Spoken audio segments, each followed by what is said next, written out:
Fala pessoal, e aí? Vamos para mais uma videoaula comigo?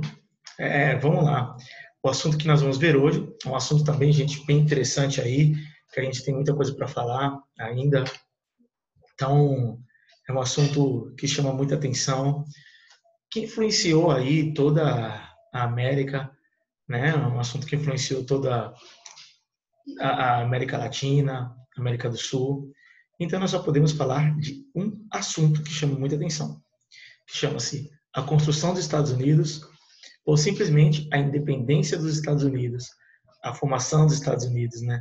As 13 colônias, vamos ver toda aquela parte ali das 13 colônias, como aconteceu esse momento, como é que os Estados Unidos foi independente, como isso aconteceu.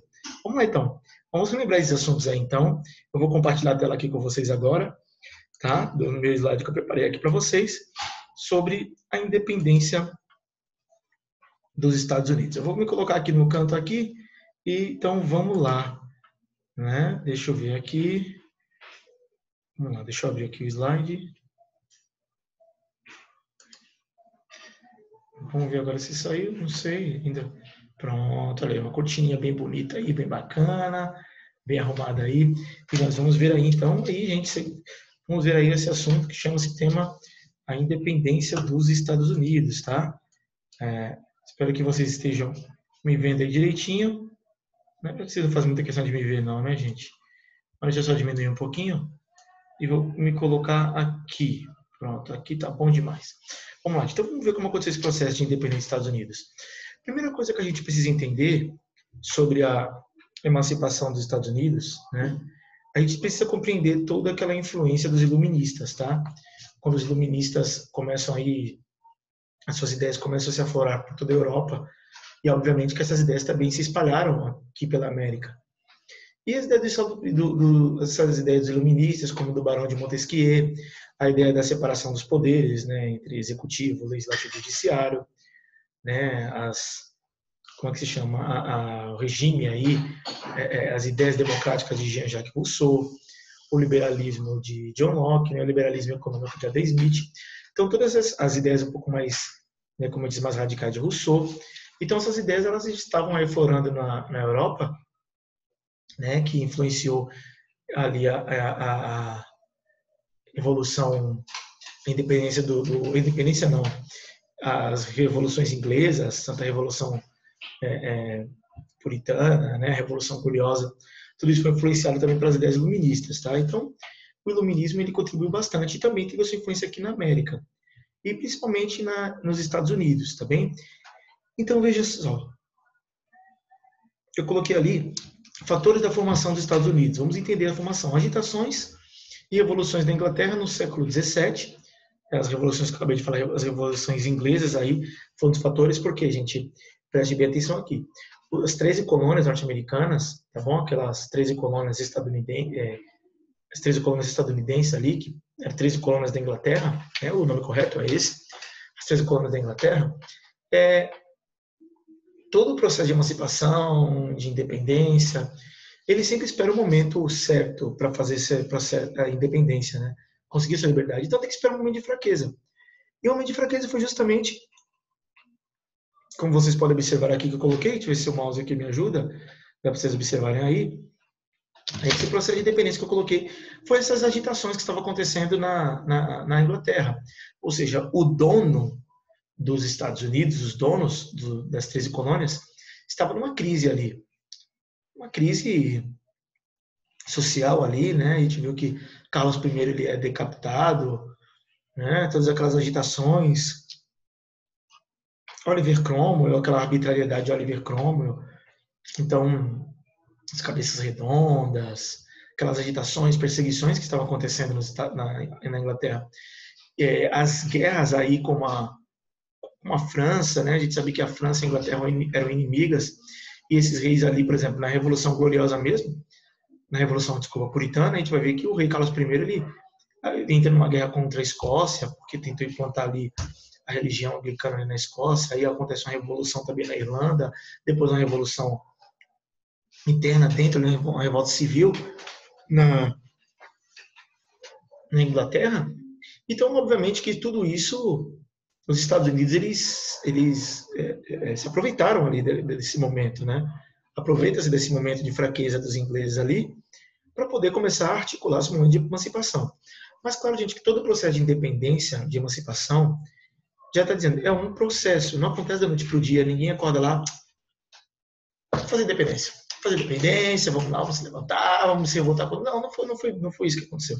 Foi todo um processo que aconteceu que eu vou estar explicando para vocês aí no decorrer do assunto, tá? Então, um dos motivos foi a perseguições políticas na Revolução Puritana e na Revolução Gloriosa, que tinha muitas perseguições políticas ali, né? Os colonos queriam autonomia política, queriam liberdade econômica e, principalmente, a sua terra, né? Eram para isso que eles saíram da Inglaterra. Então, ou seja, essas agitações que estavam acontecendo na Inglaterra fez com que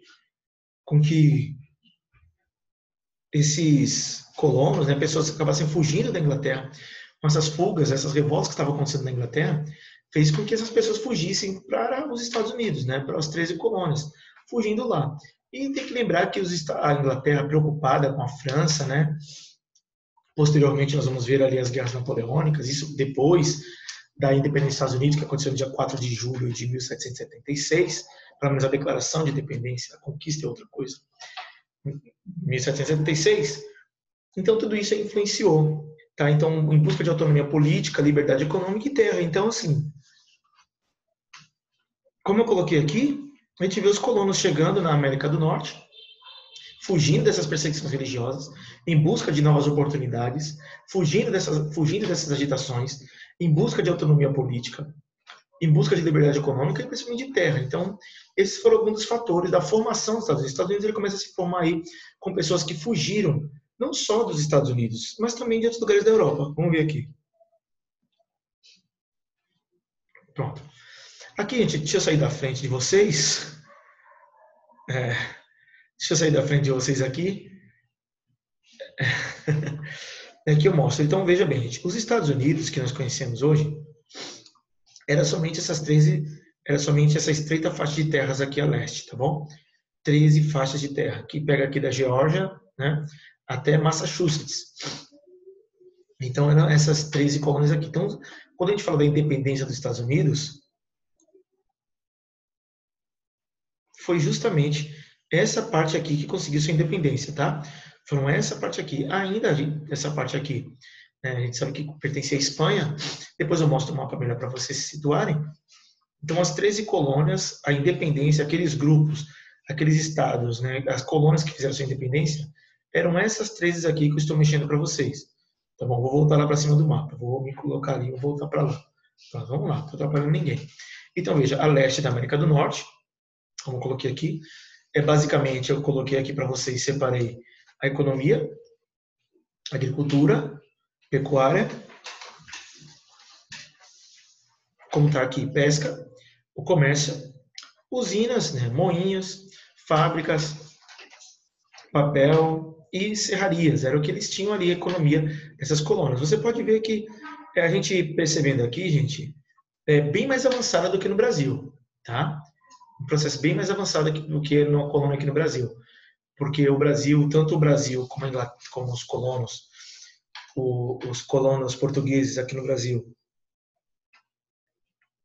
e os colonos ingleses, ambos estavam presos ao chamado Pacto Colonial, que eu já mostrei para vocês ali, que eu já tinha mostrado para vocês, ensinei para vocês o que era o Pacto Colonial, já expliquei, né? Mas para quem está assistindo essa videoaula agora, o Pacto Colonial era quando a colônia ela só podia fazer negociação com a metrópole, então existia um círculo vicioso. A colônia ela enviava a matéria-prima com preços baixos para a metrópole, essas matéria-prima eram transformadas em produtos manufaturados e era vendido para a colônia com preços mais altos, tá? Então, era dessa forma aí que acontecia, esse ciclo aí vicioso. Então, a gente vê aqui que era bem mais avançado. Então, no Brasil, a gente não via um comércio livre, não tinha usinas no Brasil, a não ser ali os engenhos, né, mas não era uma usina, eram engenhos, né, fábrica de papel, que no Brasil já não se tinha. Então, era uma fábrica mesmo assim. O Brasil não tinha nem manufatura, né, gente? Então, era bem mais pobre Lembrando-se que a Inglaterra sempre permitiu com que esses colonos vivessem, de certa forma, livres de fato, mas não livres de direito. Então, os colonos, esses colonos aqui, deixa eu sair da frente de novo, esses colonos, esses colonos aqui, eles eram considerados livres de fato, mas não de direito, tá bom? Livre de fato, mas não de direito. Porque os ingleses não se preocupavam tanto com a manutenção do pacto colonial. Então, vamos lá. Vamos ver aqui. Pronto. Ótimo. Então, a gente mostra aqui, ó. Veja bem, gente, eu coloquei aqui o seguinte. Ó, infringindo o pacto colonial, que eu já expliquei para vocês o que era, quando a colônia só podia negociar com a metrópole, comerciantes iam até as Antilhas para adquirir o rum, melaço e outros produtos. Era chamado comércio triangular, né? Era chamado comércio, eles iam para as Antilhas, onde adquiriam ali o melaço e o açúcar, negociava ali com a metrópole, com a Inglaterra, iam das Antilhas para a Inglaterra. Da Inglaterra, esses produtos, né, que eles adquiriam eram trocados ali na África por escravos, e esses escravos eles eram vendidos para as Antilhas. Devia ter colocado aqui o comércio triangular, não sei se eu sempre coloco, não sei se eu não coloquei aqui o comércio triangular, mas eu sempre coloco uma aula quando eu preparo para mostrar. Então, era basicamente a forma deles. Então, o comércio, eles iam até as Antilhas para adquirir rum, melasse e outros produtos também. Tá bom? Então, a vida pública e privada nesse período para os colonos, eles eram bem marcados aí pela forte moralidade imposta pelos puritanos. Então, os puritanos eram aqueles grupos, né, de protestantes, né, digamos assim, que eram críticos aí aos anglicanos, né, eles queriam purificar a igreja anglicana. Então, a vida pública ela era privada, marcada pela forte moralidade imposta aí pelos puritanos. Vamos lá, então. Características das colônias do Sul. Tá bom? Então, a gente vai ver as características das colônias do Sul. Então, existiu assim, gente. Existiam as colônias do Norte, que eram mais desenvolvidas. Mais desenvolvidas do que as do Sul. As centrais, as colônias do Centro, que eram pessoas que vinham da Holanda, da Bélgica, que eram mais desenvolvidas ainda ali na região da Filadélfia. E as colônias do Norte, que eram bem desenvolvidas, né? Que eram mais desenvolvidas do que a do Sul. As do Centro, que formavam ali a região da Filadélfia, né? Mais neutras, as colônias do Centro, e as colônias do Sul, onde era escravista, onde trabalhava muito mais com o trabalho escravo, né? E dificultou muito o desenvolvimento das colônias do Sul. Então a gente faz assim, a gente vai separar esse período aqui, vamos entender. Então nós já vimos aí, o que eu mostrei para vocês no slide primeiro foi como se formou os Estados Unidos, como foi a formação dos Estados Unidos, né? Embora a gente vai ver ainda mais alguns detalhes, mas eu mostrei logo caracteristicamente como se formou, mostrei aí do que eles sobreviviam, e agora eu vou apresentar para vocês as colônias do Norte e as colônias do Sul, tá? A gente está olhando para lá porque eu estou olhando para a minha imagem aqui, né? Às vezes eu olho aqui para o pontinho, para a tela aí, onde você está, né? E assim a gente vai fazendo. Então, veja, já apresentei para vocês ali no início do slide a formação, como foi formado os Estados Unidos, essas 13 colônias. Depois eu mostrei para vocês do que basicamente eles sobreviviam, né? E depois eu mostrei para vocês, estou mostrando agora para vocês as suas características. Então, as colônias do Sul. A gente vê aqui, ó, fazendeiros aristocratas mantinham o controle político. Claro, né? A aristocracia, esses grandes fazendeiros sempre mantinham o controle político ali, tá bom? Que utilizava a exploração do solo, né? Exportação de produtos agrícolas e algodão, tabaco, anil e arroz, e o trabalho era escravo. Lembrando que as colônias do Sul, essas colônias do Sul, você que está me assistindo aí, eles trabalhavam muito mais para o abastecimento do mercado interno, do mercado externo. Diferente das colônias do Norte, que eles se preocupavam muito mais com o mercado interno, e não só com o mercado externo. Eu não estou falando aqui que não existia abastecimento do mercado interno e externo, mas aqui que eu estou mostrando existe uma prioridade. A prioridade das colônias do Norte era o abastecimento do mercado interno. E das colônias do Sul, a sua prioridade era o abastecimento do mercado externo. Então, assim, as colônias do Sul, elas eram escravistas. Bom, essencialmente, o trabalho escravo era que predominava nas colônias do Sul.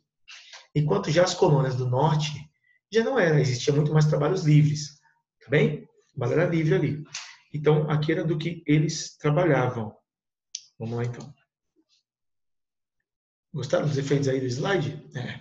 Naquele de Grécia a gente não deu para fazer, tá bom? Não deu para fazer porque às vezes eu coloco um slide ou outro porque faço esses efeitos quando eu faço com um pouco mais de calma. Não que eu faça nas pressas, mas aí eu faço mais a aula e um pouco mais os detalhes. Aqui, quando eu fiz um pouco mais, tinha mais espaço para fazer, então deu tempo de eu fazer isso aqui. Mas como eu estava gravando muitas videoaulas, aula, e às vezes não dá. Então vocês aí que estão assistindo a minha videoaula foram privilegiados para ver um slide melhor. Né? Quem vê pensa que isso é aumentando conhecimento. Não aumenta em nada, isso é toda besteira. Tá? Isso é bobagem. É porque eu gosto mesmo, mas isso é bobagem. Então veja, entre o norte e o sul, havia um terceiro grupo de colônias, em que a população de origem holandesa, sueca, conviveu com de origem britânica. Destaque para a região da Filadélfia. Então, por isso que existe o primeiro Congresso Continental da Filadélfia e o segundo, né, Continental da Filadélfia. Então, aí uma imagem aí, eu mostro para vocês uma imagem da Filadélfia justamente nesse período.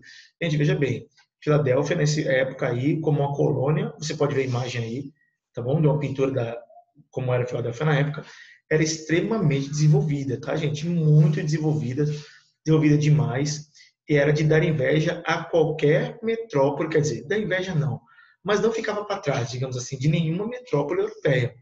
Tá bem, gente? Então a Filadélfia era uma região muito desenvolvida mesmo, tá? Como você pode observar aí, os prédios, né, em organização. Então, ou seja, essas colunas do centro aí, onde eram pessoas de origem ali, né, holandesa, e majoritariamente holandesa e sueca, eram bem mais desenvolvidos aí do que as outras partes. Então, ou seja, destaque para a Filadélfia. A Filadélfia era mais desenvolvida entre todas aí. Tá bom, gente? Vamos lá, então. Vamos lá, tem muita coisa para a gente ver. Gente, veja bem, se não der tempo, a gente divide em duas partes, tá? Que às vezes eu sei que você pode reclamar comigo, ficar assistindo o vídeo, porque às vezes eu não gravo a segunda parte, porque eu começo a dar aula ao vivo. Mas eu vou ver se eu arrumo um tempinho para poder postar. De qualquer jeito, essas segundas partes que eu fico devendo, que às vezes, por exemplo, eu gravei Mesopotâmia eu gravei parte 1 e 2, né? Revolução Russa eu gravei parte 1 e 2, e tantos outros vídeos aí eu gravei parte 1 e 2. Egito já não, né? Egito eu estou devendo a parte 2 aí, então se der aí a gente vê, eu mostro para vocês aí, tá bom? Mas é porque as outras videoaulas eu gravo ao vivo, que eu procuro tirar as dúvidas dos estudantes, então por isso que dos alunos aí. Então vamos lá. Então, veja, características das colônias do norte. Então, vamos dar uma olhada nas características aí dessas colônias aí do norte, né? A economia das colônias do norte baseava-se em pequenas e médias propriedades, trabalhadores assalariados ou de servos temporários, né, gente? Ou de servos temporários. Na verdade, gente, ó, vinha pessoas também de cometendo crimes, né? Vinha tanto para as colônias do norte como as colônias do sul. Tinha também degredados, como aconteceu no Brasil. Embora no Brasil a grande maioria foi de degredados mesmo que vieram. Mas também nos Estados Unidos também não teve essa coisinha não. Não teve só pessoas, gente boa, toda aquela coisa não. Gente, o problema era o seguinte, presta atenção. As colônias do sul, que trabalham muito mais com o mercado externo, abastecimento do mercado externo, eram aquelas nobrezas que viviam daquele luxo europeu. Viviam do que a gente sabe que a nobreza é uma classe parasitária, é uma classe que não produz, uma classe improdutiva. São os parasitas mesmo que viviam do suor e da produção que outros faziam. Essa era a característica da nobreza. Tá bom? A característica dos nobres não é essa mesmo. Não tem outra coisa para definir. Então, ou seja, esses grupos que foram para as colônias do sul, eles baseavam-se, eles eram muito mais esses colonos que se preocupavam com o luxo que as cortes ofereciam lá na Europa. Queriam trazer esses luxos para a América. Então gastavam demais e viviam do trabalho dos escravos. Tá bem? Viviam do trabalho dos escravos. Já as colônias do norte, não era bem assim. Existiam aqueles burgueses também, endinheirados, que viviam para... como é que se chama? Movimentar melhor o comércio, dinamizar mais o comércio. E as indústrias, mesmo ainda insípida. Mas, ou seja, o objetivo das colônias do norte era diferente, era um objetivo mais de evolução, enquanto outros, as colônias do sul, eram muito mais para abastecer o mercado externo e viver os seus luxos mesmo. Tá? Viviam os seus luxos, como viviam na Europa, aqueles grupos trouxeram da Europa, os das colônias do sul, eles trouxeram da Europa aqueles costumes dos nobres europeus. E traziam para a América e traziam para os colonos do sul, tá? Então, é um dos motivos que não desenvolveram, porque não faziam indústria e não evoluíram no trabalho. Para eles viver ali na escravidão, com os escravos ali, estava muito mais cômodo. Ganhava dinheiro com aquilo, seus luxos estavam lá. Se precisasse viajar para a Europa, viajava e trabalhava muito menos, tá bom, gente? Os livres. Já os escravos, a gente sabe que o trabalho era duro, tá bom? Muito, muito difícil mesmo. Então, isso também servos temporários. Vamos lá, então. Deu para entender aí, né, gente? Então, já mostrei para vocês. Vamos lá, então, aqui. Eu não coloquei nenhum slide aqui, não. Sei, pronto, coloquei aqui. Vamos lá. Sua produção era baseada nas colônias do norte. Agricultura, na pesca, na indústria de madeiras, no comércio de peles, no desenvolvimento artesanal voltado para o mercado interno colonial. Existe uma dinâmica interna muito maior, tá bom? Então, existe essa dinâmica aí bem bacana nas colônias do norte, né? Então, você pode ver uma diferença aí bem grande. Deixa eu mostrar aqui para vocês. Pode voltar para as colônias do norte, do sul. Ó, tá. Vamos ver as colônias do sul. De novo. Tá bem lento, né? Estou gravando pelo computador da minha esposa. O computador da minha esposa é bem mais lento que o meu. Tá? Então fica. Olha aqui, ó. As colônias do sul. Exploração do solo, exportação de produtos agrícolas, algodão, tabaco, anil e arroz. E o trabalho escravo. Olha aí, tá vendo? Vou botar mais um pouquinho aqui. Não, aqui a gente vê. Depois a gente vê. Ah, sim, sim. Deixa eu. Não sei se eu vou ter que fazer isso aqui agora, porque eu coloquei esse mapa e não falei. Bom, se não eu volto aqui, tá, gente? E explico esse mapa aqui para vocês, que vocês vão entender já já, porque eu coloquei esse mapa. Eu não sei se eu mexi, porque é tanto slide que eu preparo, gente, que às vezes eu me perco neles, tá? Eu não sei. Às vezes eu me perco nos meus próprios slides. Deixa eu ver isso aqui. Pronto, aqui, né? Céus temporários. Pronto, no que eles se baseavam, no comércio que eles se baseavam aí.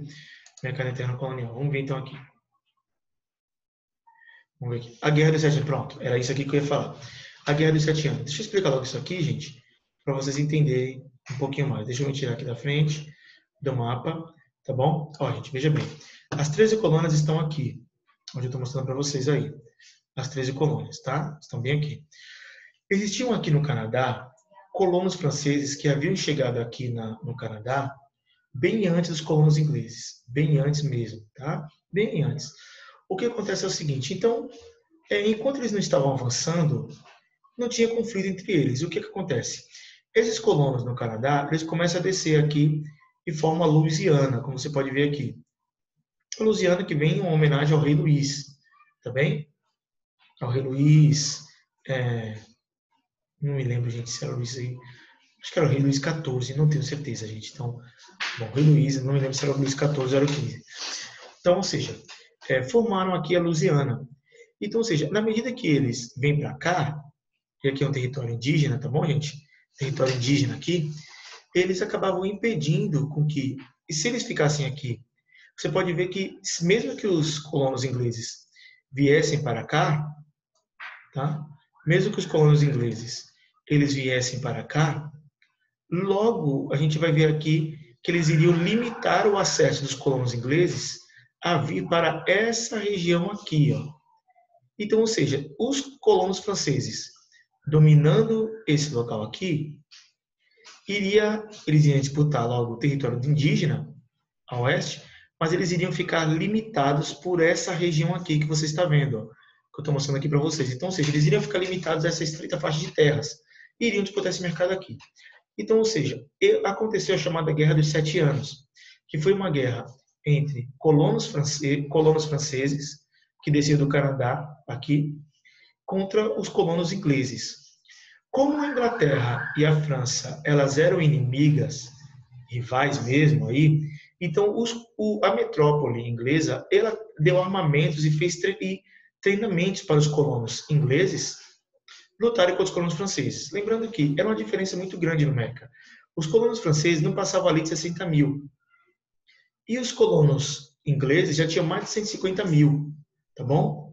Mais de 150 mil pessoas. Então, ou seja, a vantagem numérica fez com que os colonos ingleses, e que se destacou aí George Washington, militar, né, eles lutassem contra os franceses, para ver se eles conseguiam dominar essa região, porque os colonos ingleses tinham interesse em avançar para essa região, e os franceses também. Então, ou seja, teve essa guerra, como existiu a Inglaterra, ela era rival os ingleses eram rivais dos franceses, a metrópole inglesa ajudou no abastecimento de treinamento, armamento e no treinamento militar para os colonos ingleses aqui dessa faixa de terra. Eles ajudam aí e eles saem vencedores. E isso, gente, vai ser um tiro no pé. Por que vai ser um tiro no pé? Vocês contam agora, vocês contam depois? Não sei. Eu vou contar agora, vai. Geralmente eu gosto de deixar para contar depois, mas eu vou contar agora. Por quê? Isso vai fazer com que os colonos ingleses, eles adquiram aí experiência em guerra. Adquirindo experiência em guerra, esses mesmos colonos que adquiriram experiências em guerras e armamentos, posteriormente vão lutar justamente contra a metrópole, contra os próprios ingleses. Lembre-se de uma coisa, os ingleses eles estavam gastando dinheiro a rodo, com guerras contra a França, com as guerras que estavam acontecendo lá no século XVII. Mas professor Rafael, nós já estamos aqui no século XVIII. Sim, estamos no século XVIII, mas a dívida fica, a crise fica. A crise não acontece, gente, de um período para o outro, não. Tá? Não existe um milagre econômico, como dizia que aconteceu no governo civil militar de 64 e 85 aqui. Essa coisa não existia. Então, isso levava tempo para recuperar. Então, existia uma disputa entre... Sabe que a primeira Revolução Industrial ela foi aproximadamente de 1740 até 1840. É o período aí, estimativa de período da primeira Revolução Industrial. Então, eles estavam disputando com os franceses a hegemonia dos produtos industriais. Então, ou seja, acontece essa guerra chamada dos 7 anos. Então, na região do Canadá, habitavam colonos franceses que já tinham vindo bem antes dos ingleses, né? À medida que avançavam a colonização, foram surgindo as brigas pelos espaços desocupados. Na verdade, desocupados por eles, mas já existiam ali nativos, existiam indígenas ali naquela região, tá? Então, vamos lá, vamos prosseguir. Aí eu vou falar aqui o desfecho, né? O desfecho da guerra, né? Aqui eu mostro aqui a figura novamente que se destacou aqui, George Washington, né? O militar George Washington foi o herói dessa guerra aí. Então vamos lá, divergências entre colônia e metrópole. Começa a ter algumas divergências. Como os ingleses eles tinham gastado muito dinheiro com a Guerra dos 7 Anos, né? Então guerras desastrosas lá, guerra civil, então não tinham mais outra coisa a fazer a não ser eles agora quererem cobrar da sua colônia o seu respeito e a sua dedicação que eles mereciam. Ou seja, que eles achavam que mereciam. Começa então a fazer algumas exigências. Então, por isso que eu coloquei aqui, divergência entre colônia e metrópole. Por que começou a ter essas divergências, se eles estavam tão próximos ali? Porque a metrópole ela acusou os colonos, dizendo aqui, bom, como vocês utilizaram aí vocês lutaram na guerra, nada mais justo do que vocês arcarem com as despesas da guerra. Então, vamos começar a cobrar tributos. Né? Vamos começar a criar novos tributos para vocês. Além de vocês ter que arcar com as despesas da guerra. E outra coisa, eu vou começar a exigir o pacto colonial. Lembra-se que eu falei no início aqui da aula? Que os colonos ingleses, eles eram livres de fato, mas não de direito. Agora os ingleses, os colonos, eles não estavam acostumados a ficar presos ao pacto colonial. Tá? Eles não estavam acostumados de maneira nenhuma. Então, agora essa exigência aí do pacto colonial começava a causar divergências, porque agora eles iam ter que cobrar que eles respeitassem o pacto colonial. E começou a criar diversas leis aí, tá bom? Cobrando os novos tributos aí. Por exemplo, como a lei do chá, a lei do selo e a lei do açúcar. Vão começar a fazer essas exigências aí. Essas foram algumas das exigências feitas pela colônia, pela metrópole, desculpa, exigindo aí, porque eles acreditavam que os colonos deveriam arcar, sim, com aquelas despesas que tinha acontecido com a guerra, no qual ele ajudou os colonos franceses, os colonos ingleses, a lutarem contra os franceses. E aí, gente, vem um outro ponto, tá bom? Um outro ponto muito importante aí sobre essa guerra que aconteceu, que foi a guerra que contribuiu para a emancipação. Lembrando que até aqui, tá, gente, não existia um sentimento de independência dos colonos. A ideia não era essa, de independência. Não tinha surgido um motim para a independência. O motim para a independência, essas manifestações, elas foram surgindo com o decorrer dos problemas que aconteceram entre ingleses e a colônia, né, e os colonos ingleses, né, os estadunidenses, os habitantes das três colônias. Então, a ideia de emancipação, a ideia de liberdade, a ideia de independência, ela vai surgindo no decorrer aí das coisas. Então, começa a existir essas exigências do Pacto Colonial, cobrança de novos tributos, como a lei do chá, a lei do selo e a lei do açúcar, que foram uma das leis aí onde eles reclamaram bastante, e isso contribuiu muito para o processo de emancipação. Muito mesmo, né, da insatisfação da colônia. Os colonos começaram a ficar muito satisfeitos com essas leis. Você quer saber o que é a lei do chá, a lei do selo, a lei do açúcar? Quer saber? Então eu vou falar para você. Mas não vou falar agora. Eu vou contar isso para vocês na nossa próxima videoaula. Não perde não, tá? Fica aí, vamos comigo nessa próxima videoaula que eu vou gravar para vocês poderem compreender aí o que foram essas leis que contribuiu para a independência dos Estados Unidos. Gente, não perde não, que a aula vai ficar muito quente na próxima semana, tá bom? Tá certo? Então, grande beijo para vocês, fiquem com Deus, se cuidem e até a próxima videoaula. Tchau!